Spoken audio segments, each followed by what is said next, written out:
Q3, it's nearing an end in just a few days. So in a few weeks' time, do you expect blowout earnings for the miners? And Oh, how do you expect those equities to respond as a result? well, how could you not?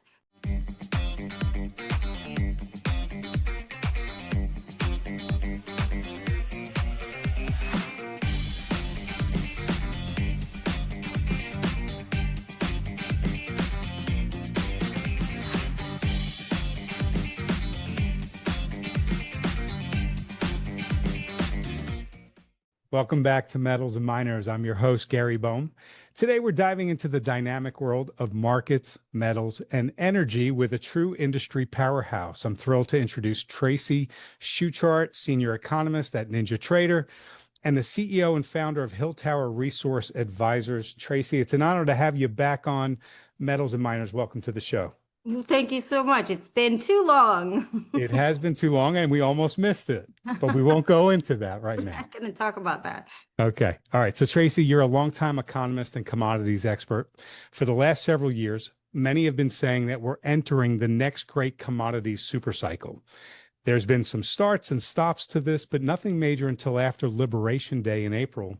Now, gold, silver, and the miners are really moving, and there's some other commodities that are moving as well. It's likely a situation where not all are going to rise at the same time. But that said, there are still a lot of unbelievers in what's happening. Many expect what has moved to crash back to earth like in previous short rallies. What do you hope for those tuning into our conversation today will walk away with after listening to this discussion?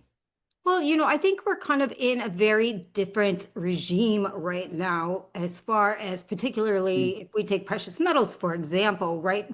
We're used to this kind of just being a paper market, kind of manipulated, right? For years and years, everybody blamed Goldman, everybody blamed whoever else for the manipulated paper market. But what we have seen since 2010, and then even more so in particular, since 2022, since the Russian invasion of Ukraine, where we're really seeing central banks buying, and not a little, they're buying a lot. And there are a lot of reasons for that. I think that particular event kind of kicked it off because, well, we confiscated Russia's funds, and so did the ECB.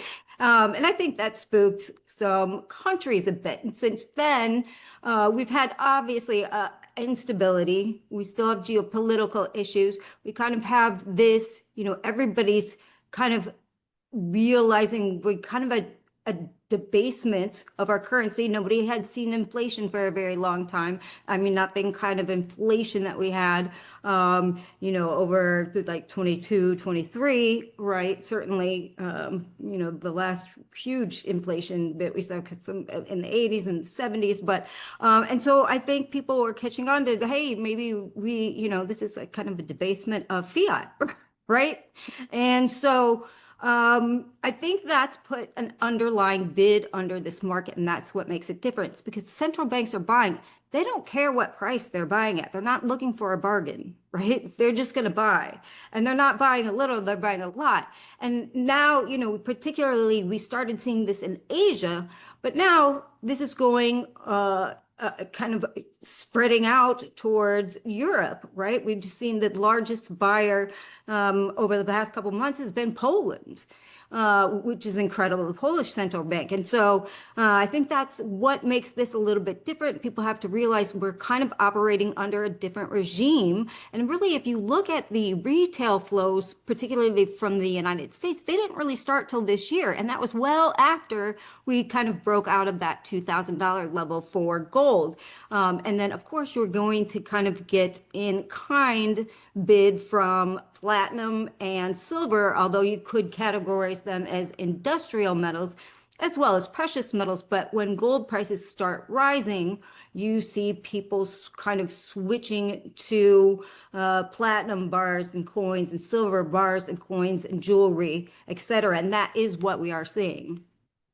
So regime change is definitely something that people need to keep in mind. This is a different time, but recency bias kind of plays a role. And, whether it be the 2008 crash or the 2011, 2016, 2020, precious metals fizzle out rallies that took place, recency bias plays a role. But to your point, regime change. We're in a different, this is not those time frames.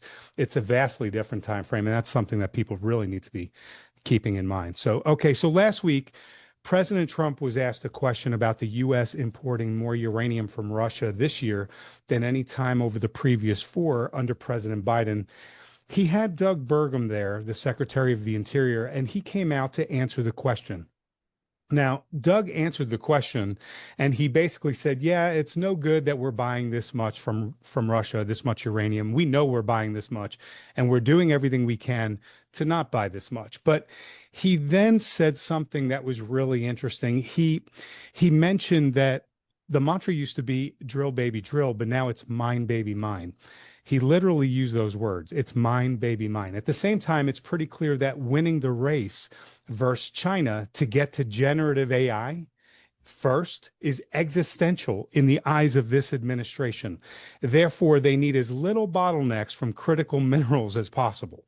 Is the Trump administration engineering the next historic mining cycle literally right now before our eyes? Well, I think there's still a lot of problems with regulation at this point, but I do think they are changing regulation, making it easier, particularly when it comes to nuclear. I mean, oil and gas is a totally different story, but particularly when it comes to nuclear and you're mining uranium and of course critical minerals. They just added copper to the critical minerals list in the United States. And so this is going to be very important. The administration is really looking to invest in these critical minerals. In fact, the Pentagon just last year gave New Beaumont Graphics, which is like a tiny graphite company in Montreal, like millions of dollars so that we could secure supply from them, so we didn't have to rely on China. And so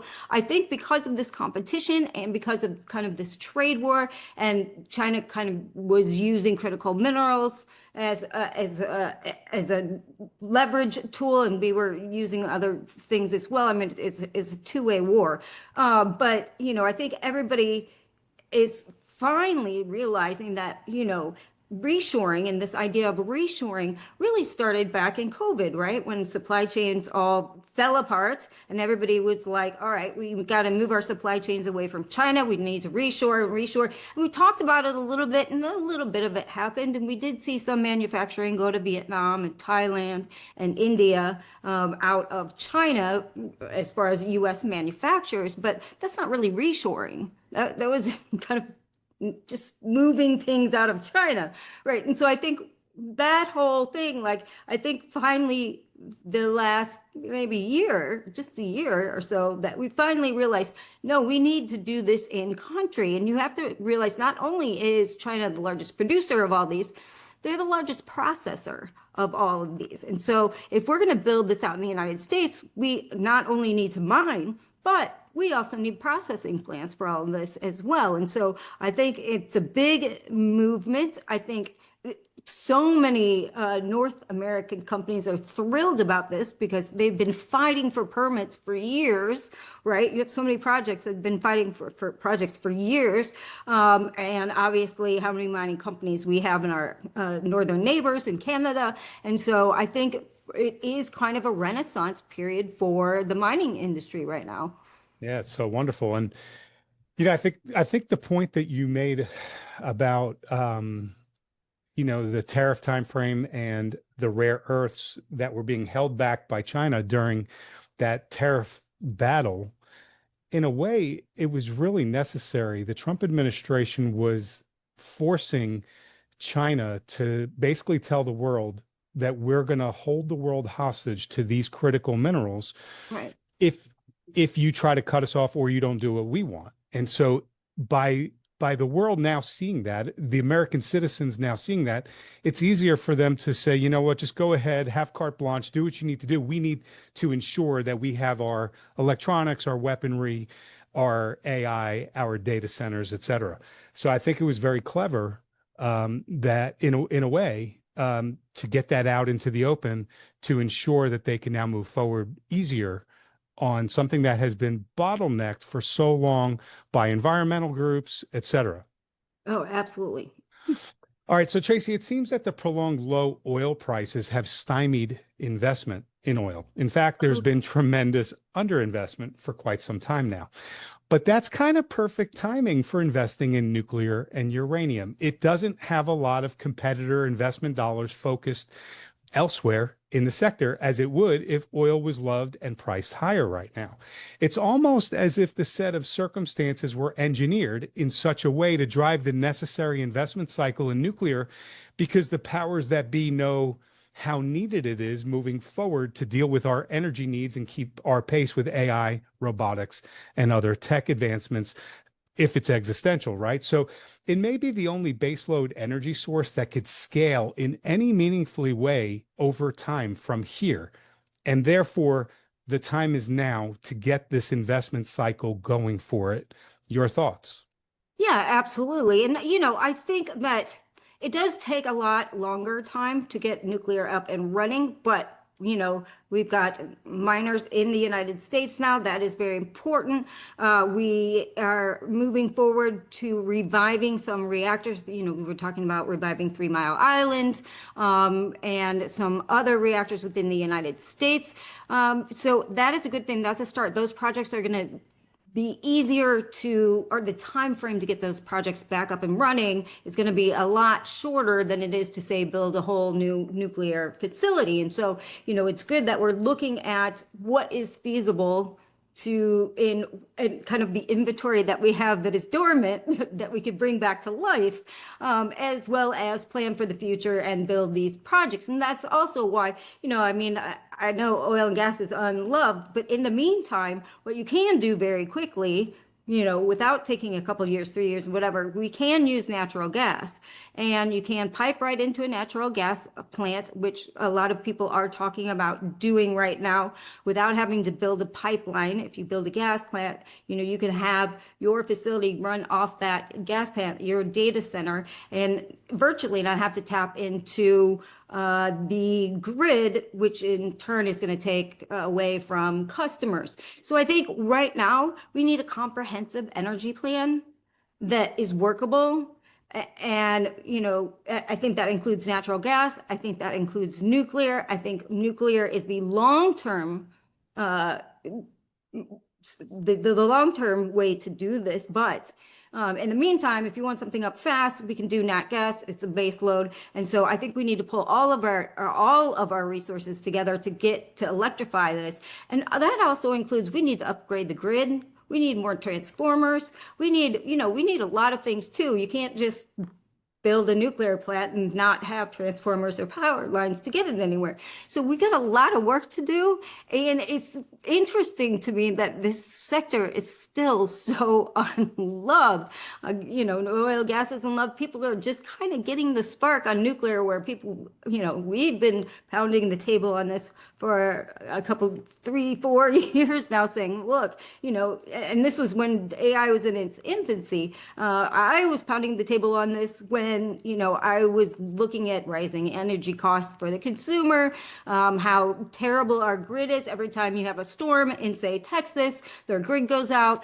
All of these things don't necessarily have to happen. We really need to upgrade our grid. So there's a lot of projects. I think there's a lot of areas of investment right now in bringing this up because I think finally the government realizes we need to do this. And I think people are finally realizing we need to do this. Okay, so I'm glad you brought this up. I do have a question regarding the grid. Coming up in November, on November 12th, I'll be hosting an online live webinar. It's regarding the massive U.S. electric grid overhaul and how to profit from it. So the very things you're discussing right now, Luke Roman is going to be the keynote speaker. Larry McDonald's going to be talking on energy. Dr. Nomi Prince is going to be talking on the various metals and associated with it. And we do have somebody from Southern States Electric.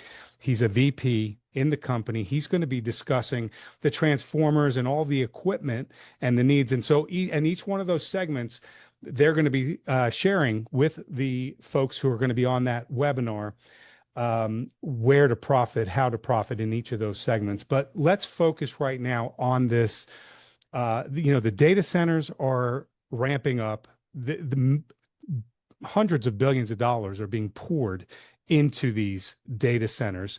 Obviously, it's to compete with China. The generative AI supremacy is the game is on. I mean, this game is on. There's no turning back. It's existential. The Trump administration will pull every lever in order to make this, in order for us to win this thing. So that said, you mentioned the electricity rates. This past summer, for the first time, we've really seen a massive uptick for the consumer in electricity rates. Okay, that draw is going to actually ramp up even higher next summer. What do you expect the powers that be to do about this very serious situation? And do you expect, if we see a significant jump beyond what we saw this year, that the population is actually going to become up in arms over the cost, maybe even start protesting as early as next summer? Well, I mean, I don't think we'll see widespread protests, but it will put a damper on the overall economy because money going to power bills means you're not spending it elsewhere in the economy, right? This is why everybody worries about high gas prices because it's a drag on the consumer. It's a drag, right? And so same thing, same energy prices high for the consumer is a drag on the economy. Of course, you're going to have people unhappy about that. And that's why, I keep saying I love the idea of all these data centers. I love that we're in this race. I love that the president wants to do this, but we really need to focus on how are we going to get there energy wise and make that so that it's affordable for everybody, not just the data centers. You can't ignore the population and just divert everything to data centers, right? So you have a huge problem in the economy. And so I think what we really need to focus on is as fast as we can get a comprehensive plan together on how we are going to do this in a sensible way and not a Do you lot of. have any best guess on what that plan might look like? Well, I think we need to start with the grid. We need an overhaul of the grid. I did last November. This is what I did my presentation on last November at the New Orleans conference, where a portion of my presentation was literally on what we need to do to why can't I speak? Upgrade our grid and, what companies to be looking at and, what do we need comprehensively and where to, kind of find. And I was talking about this last October and people were looking at me like I was nuts, right? And people were like, why? So if you had a best guess,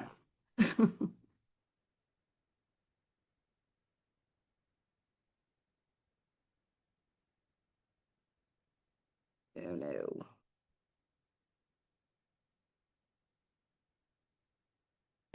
if you had a best guess, what do you think or halt the rise in electricity prices?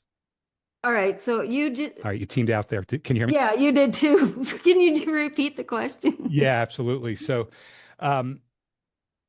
what do you think that the administration is going to do immediately to focus on the issue to ensure that they can get the data centers ramped up, that the utilization of AI and whatnot is going to continue unabated, it's going to continue to grow, but at the same time, electricity rates are not going to skyrocket further. So what do you think they're going to do? Well, if it were me, I would make data centers pay a higher rate and able to compensate because I don't believe in government should get subsidies and spend a ton of money on this. I think data centers should pay more money to compensate for some of the consumers. And, these are multi-billion-dollar corporations. They can handle it. How likely is that going to be out of the gate? So not likely, but it should be, there should be, I think they could negotiate something where they do pay more for, obviously they're not going to want to, but, otherwise you say, okay, you can't connect to the grid yet, then, there are ways to go about doing it. They can, but, again, do we win the AI race at the sake of the economy? No. Fair enough. Okay. All right. So oil, we were talking about oil a little earlier. It's been range bound between 60 and $75 for several years. And since President Trump was elected, it's really been in the low to mid 60s range. It almost feels like every time it hits 65, 66, it bounces off that and starts coming back down. It did it again today.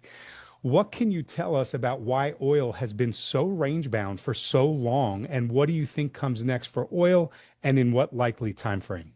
Well, first of all, I don't think it's bad for oil to be range bound. This is actually very good for economies, emerging markets, developed markets. This is not a bad thing to have stable oil prices. We're just not used to it, right? So it's terrible for traders. Traders hate it, but it's not a bad thing to have stable oil prices. And you kind of have a put under this because, if you listen to all the conference calls in earnings this quarter, they all said, this goes, this holds below 60 and we're cutting capex. In fact, a lot of people are preemptively cutting capex, which we've had an issue with this for years and years and years. And now all of a sudden you have the agencies, particularly the IEA, who for years said by 2025, we're going to hit our peak and then we're going down and we don't, in the 2021 COP meeting, they literally said you should not spend another penny today on oil because by 2025 it's going to be peak oil and you should not spend money on capex. Literally, they told the whole world that.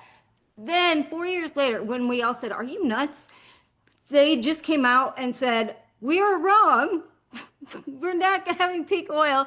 We need more investment." Oh, shoot. Right? Literally, their last report was, "Oh my God, we have underinvestment." And everybody was like, "No kidding, really?" Well, you spooked the whole planet into thinking we're, by 2025, it's the end of oil. Of course, companies aren't going to invest in it. And so I think that is all switching now. And I think sentiment is so poor on it because we've all been pushing these renewables, et cetera, until everybody figured out that, well, wind isn't a base load power. Solar isn't a base load power. Solar is infinitely better than wind, but, this is not how the world works. Physics is it's just difficult, but, it is what it is. Oh no, did it cut out again?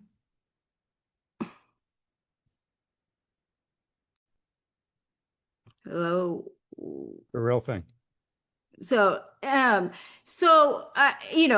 think we are going to see higher oil prices in the future just because of the lack of investment. And you are starting to see, companies like BP and Shell turn around, like did a 180, right? And they're getting rid of their renewable assets like crazy, focusing on their core business. Elliott, who is now a big investor in BP, basically said, "I'm firing you all if you don't get back to your core business." So what do you expect oil to break north of this range of about $70 sometime this year, or do you think that's still a little ways away? I think that's a 2026 story, probably summer of 2026. And again, I don't want to see $150 oil prices. That is terrible for markets as well. People have to understand that you don't need $150 oil for, the sentiment to pick up in this. I think I see a notch higher would be great if we could do, between WTI and Brent at that like 70, 80. I think that would be great. People would be making money. They could invest back into the industry. You wouldn't have people freaking out. If you read the last Dallas Fed energy survey, literally all of the shale producers said, this is a chaos right now. We can't work in this environment. Tariffs are hurting us for steel pipe, et cetera. And so, we've got a lot of problems right now in the shale patch, and the shale patch is aging. It is what it is. Tier 1 acreage is gone. People aren't investing in new wells. And so we are I would argue we've already started to see a decline, but I guess you could say it's a plateau if you totally believe the EIA numbers, which I don't. If you, again, listen to all these conference calls and they say we're not producing as much as we were, particularly in the Permian. And so that's going to catch up eventually to oil prices. Now, does that fix consumer sentiment or, investor sentiment? We'll see. But, they do like to hear, hey, we're making money at 60, 65, they're getting by.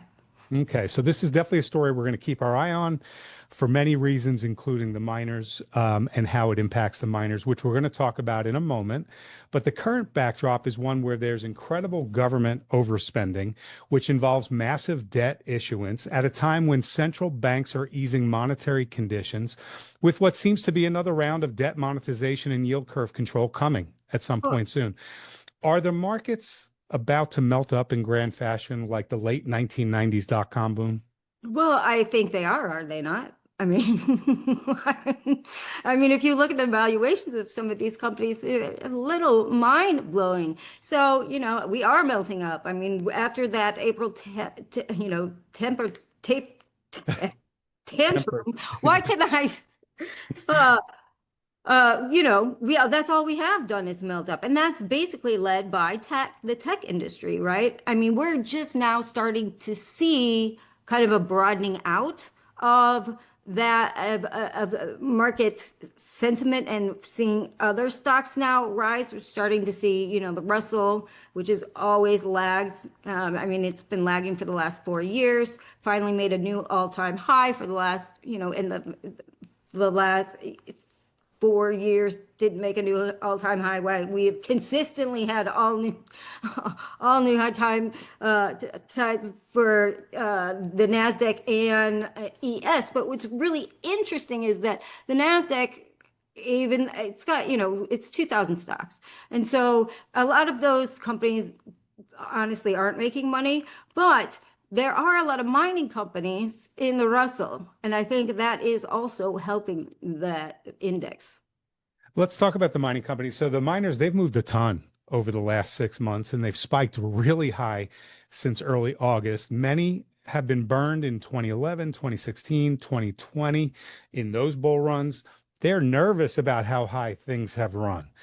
Is the run for the miners nearing an end or is it in the early innings? Oh, I think we're in early innings, particularly for junior miners, because, they are kind of the last to come up, but their operating costs, like their cost for, say, silver to mine silver is, 24 to $36. Now we're north of 40. And I kept saying, if we can hold over 40, the junior miners will really be able to start actually making some money because, they operate under a totally different scheme than the majors do. And gold miners are $1,200 to $1,400. They're making money hand over fist right now. And so, no, I don't think this run is anywhere close to over. Okay, great. So Tracy, oil, we talked about that. It's a huge cost for miners. It's been trading under that $70 range for several years. Like we've already said, it's really a pretty good proxy for the miners all in costs. Gold and silver prices, they've moved crazy high. I think I saw 38.50 and 47 right before we started the call. It's creating historically high free cash flow for producers. Q3, it's nearing an end in just a few days. So in a few weeks' time, do you expect blowout earnings for the miners? And Oh, how do you expect those equities to respond as a result? well, how could you not? First of all, and second of all, because you have to realize the mining industry has had the same problem as the oil industry, and that is lack of capex for the last 5, 7, 8 years. Totally. And so these companies aren't spending money because in the past they were like oil companies where they burned through a lot of cash, right? And they had a lot of debt. And they were very unloved for that. So, that has changed. They're not operating in that way. They've cleaned up their balance sheets. They cleaned up the way they do business. It's not the Wild West anymore. And so I think you're going to see fantastic earnings. I mean, it's next to impossible unless you're completely mismanaging your company. Well, so on that note, okay, so today, I'm sure you saw it, both Newmont and Barrick, two of the largest mining companies in the world, their CEOs are turning over. Right, literally, did you see this? No, I didn't. Okay, so Newmont and Barrick, both of their CEOs, one of them stepped down and one Wow. abruptly today. And then a few hours later, the board at Newmont came out and said that they are changing over the CEO effective January 1. So here we are in the middle of this absolute boom. Earnings have never been better, and they're probably going to report record earnings here in just a couple of weeks. And both CEOs of two of the largest gold mining companies in the world have turned over within hours of each other. Is this a warning sign of some kind, or how do you take this as a message for the Q3 earnings? Barrick's been lagging everybody. I don't think that company, there was a reason why Buffett left Barrick. He was a heavy investor and he divested a couple of years ago. So I think Barrick's in general, just particular to that company, has been having issues. And so, very possible the board said, well, it's time for you to go because everybody else is making money and you're not.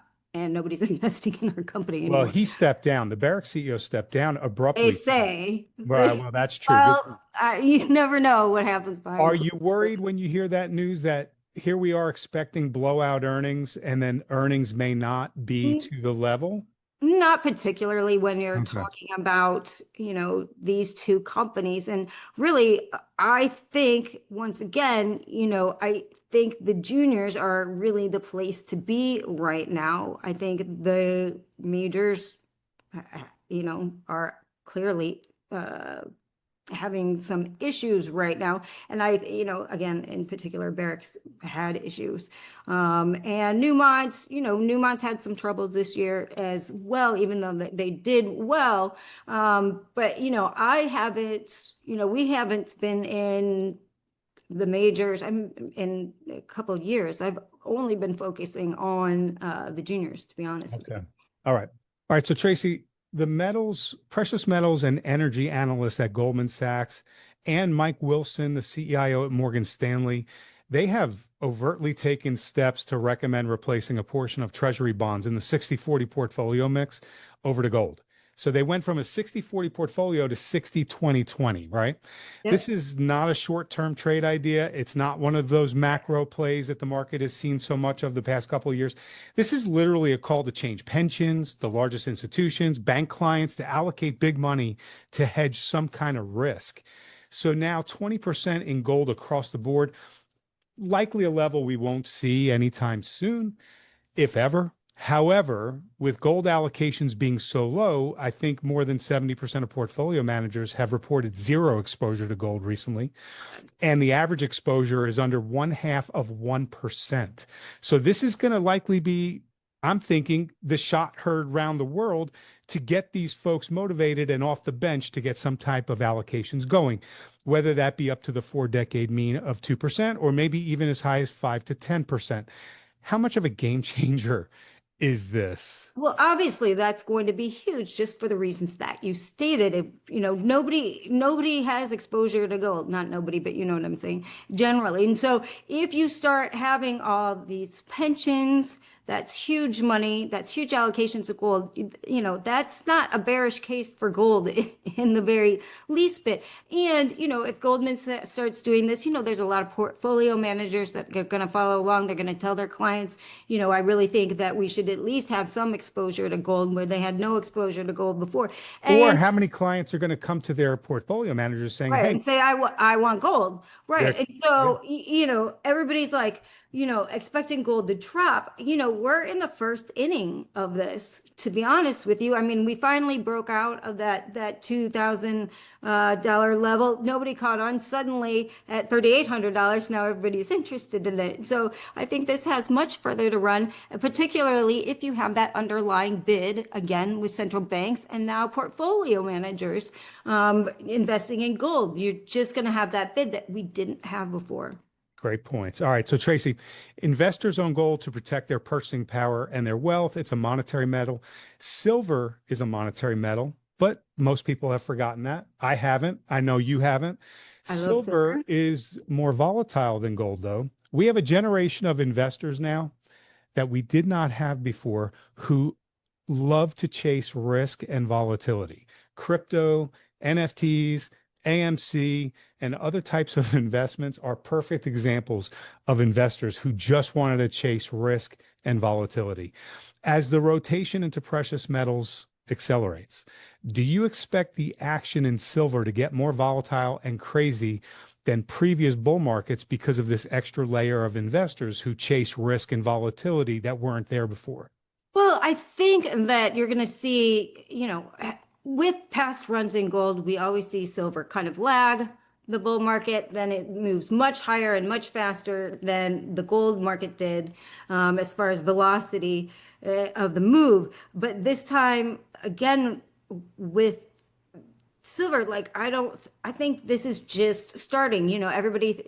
Everybody for some reason has in their mind silver's going to $50 and then then it's over. That party's over because silver's never going above $50 ever, right? And the thing is the thing is, if you're a new investor to precious metals, gold seems very expensive, but silver does not. Right. And so I think that's also going to give you a bit, if you're just starting to get kind of your toes wet in the precious metals, well, you can go out and buy silver. You can, buy, SLV, or you can buy, and that they're much less expensive. And so I think that is also very attractive to kind of the younger generation that you're talking about, that more risk takers, want more leverage. You can silver futures. And so I think that is also, just from the investing in actual silver, I think that's where you're going to get a lot of new interest, besides the fact that it's an industrial metal and you can't make chips without it. So yeah, so along those lines, it's been in a supply deficit for 5 years, Yep. and Huge. there's no new huge silver mines coming online, and No, I don't know, 2/3 of all silver is a byproduct of other mining activities, and correct. so if they're not upgrading their mines and bringing on some massive mines, there's no new silver growth in terms of supply coming, but yet there's new demand growth coming Correct. into a supply deficit that's been lasting years. If the retail investor really does move into this extremely tiny sector the way we think it's going to, do you expect sovereigns and or large tech to come in and start securing their supply for various reasons? Absolutely, they could. In fact, we could see, and we're starting here, rumblings of central banks buying silver. Central banks never bought silver before. They only bought gold. I mean, the U.S. had back, but the way the U.S. does things, the precious metals are under the Treasury Department, not the Federal Reserve. But aside from that, yeah, we're having Russia talk about wanting to add precious metals. We're talking rumblings of China maybe wanting to buy silver, the PBOC wanting to buy silver. And so if we see a bid from central banks under this as well, that's going to be, I mean, that would be huge. It'll be something we've never seen before. Okay, so this has been an incredible discussion. I want to welcome everyone who's tuning in to this fantastic interview with Tracy Shuchart, senior economist at NinjaTrader and the CEO founder of Hilltower Resource Advisors. Before we wrap up here with our final set of questions for Tracy, I want to direct everyone who's interested in the metals and mining sector to dive into our Substack at metalsandminers.substack.com. Join the quickly growing community and receive a free report. It's titled, "If You Don't Own Gold, You Know Neither History Nor Economics." That's a famous quote by investing legend Ray Dalio. That's also the name of the report. I'm positive that you've been enjoying the conversation that Tracy and I have been having as much as I have. Please let her know. Hit the like and subscribe button and leave a comment below the video. All right, Tracy, we talked before recording about an asset ranking lightning round. So I'm going to ask you to rank some assets 1 to 100, 100 being an extreme buy, 1 being an extreme sell. Because it's a lightning round, just give 1 or 2 sentences as to why you take the position, and we'll just move through these real quick. All right. All right. So right now on a scale of 1 to 100, is gold a buy or a sell, and why?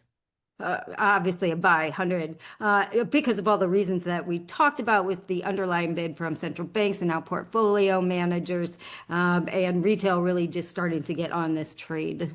Okay. 1 to 100, gold miners, buy or a sell, and why? Juniors, buy.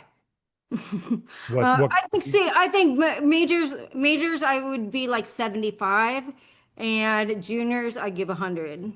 Okay. All right. Silver, physical silver. Physical silver 100 plus. Okay. And Buy because we are in a deficit. We have a physical demand for it just because it's industrial purposes. And now if we start seeing central banks and we start seeing new investors really interested in precious metals, they're going to be looking to silver as an alternative to gold just because it's less money, right? yeah.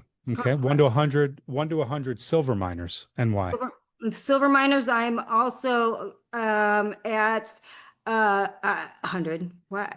You're asking, I still think they're a buy. I still think they have ways to go. Again, I do like junior miners.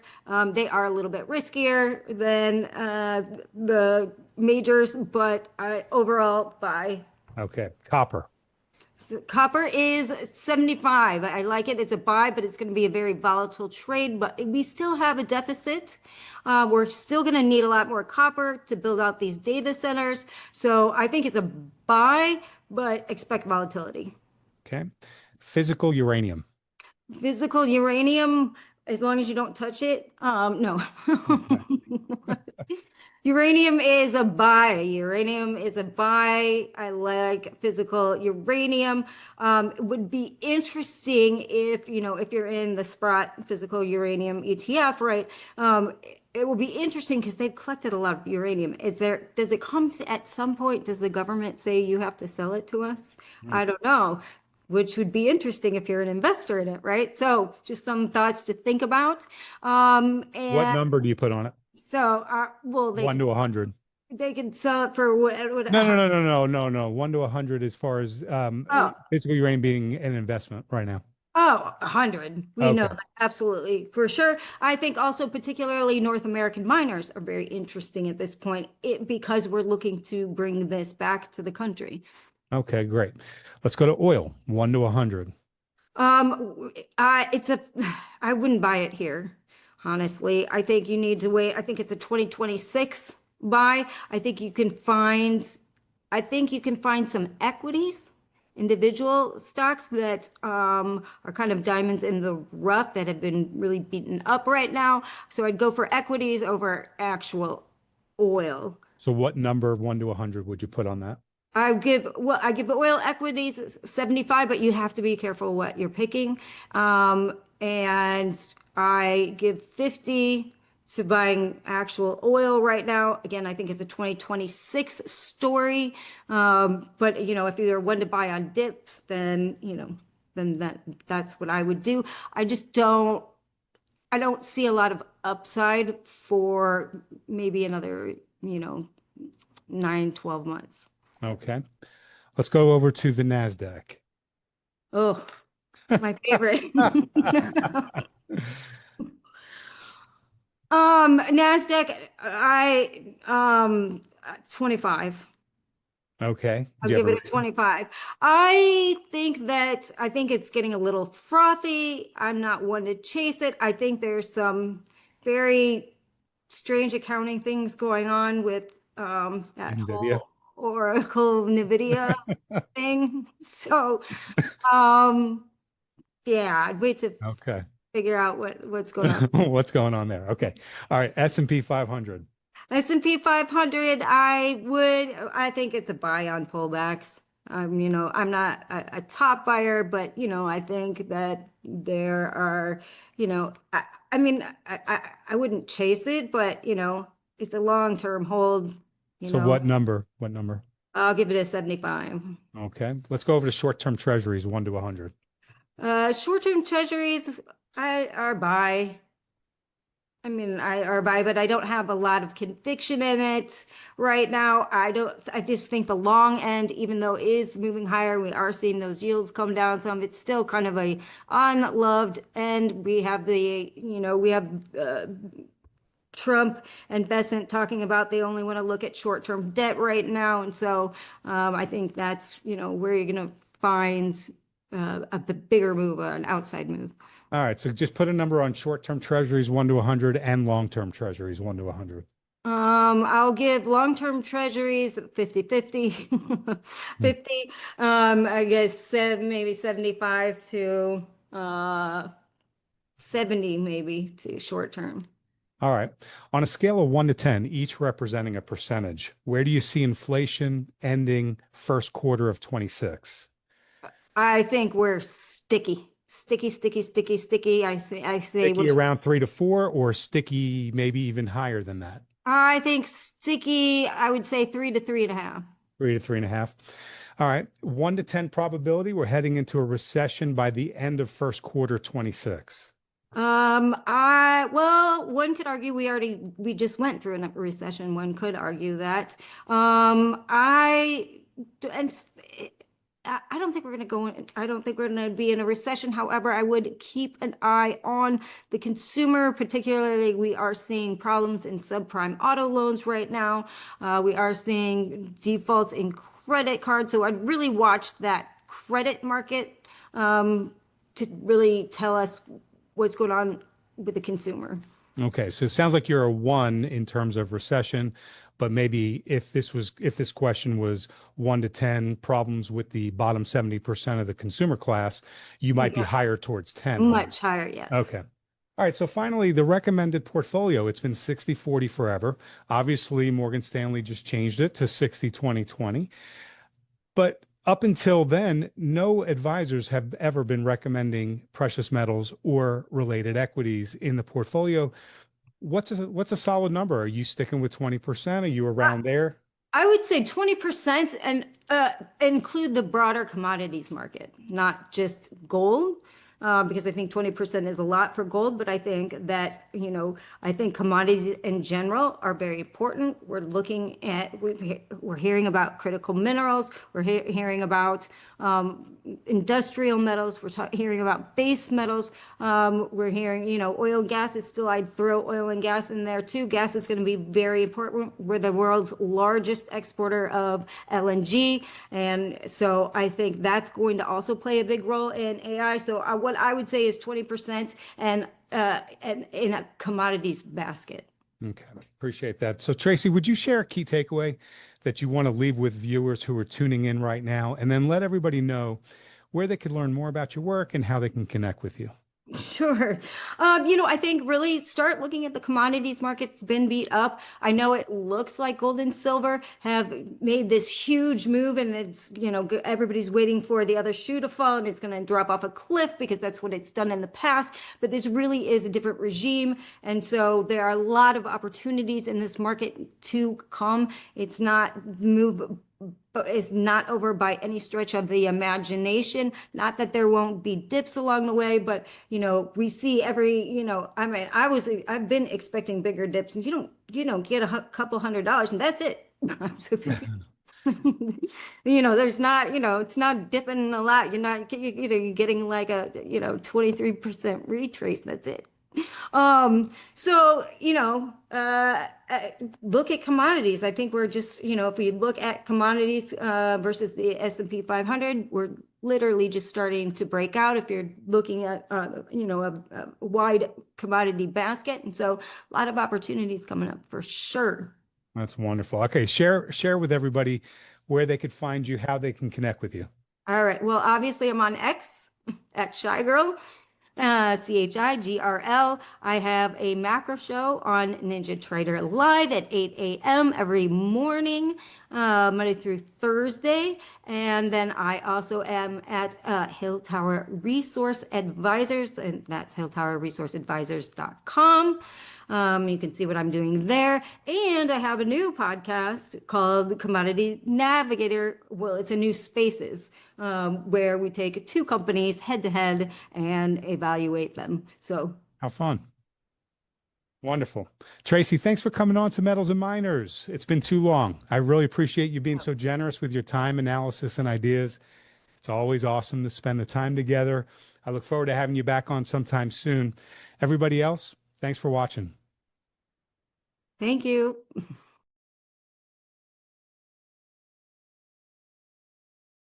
Before we wrap up here with our final set of questions for Tracy, I want to direct everyone who's interested in the metals and mining sector to dive into our Substack at metalsandminers.substack.com. Join the quickly growing community and receive a free report. It's titled, "If You Don't Own Gold, You Know Neither History Nor Economics." That's a famous quote by investing legend Ray Dalio. That's also the name of the report.